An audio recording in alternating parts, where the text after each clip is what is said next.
మితాహారము నిరాహారం నోటి మీద యుక్త భాషణము మిత భాషణము నిర్భాషణము యుక్త భాషణము మిత భాషణము నిర్భాషణం నొసటి మీద యుక్తాలోచన మితాలోచన నిరాలోచన యుక్తాలోచన మితాలోచన నిరాలోచన అంతే.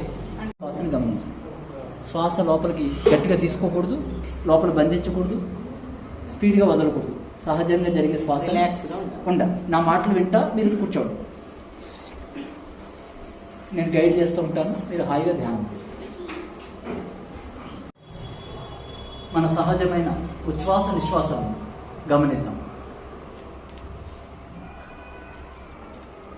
ధ్యానం అంటే ఆలోచన తెలిసి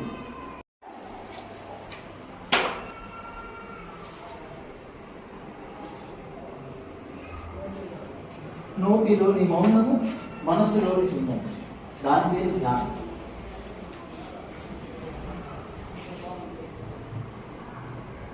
దేవుళ్ళందరూ ధ్యానమే చేశారు. వాళ్ళు మనలాగే మనుషులుగా పుట్టారు, ధ్యానం చేసి దేవుళ్ళు అయ్యారు.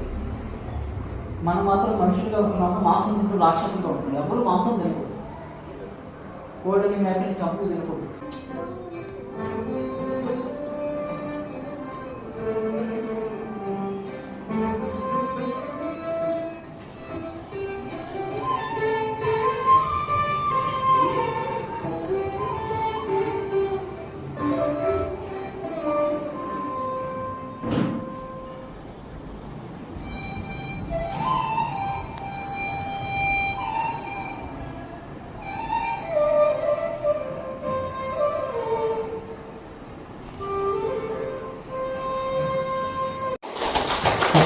గట్టిగా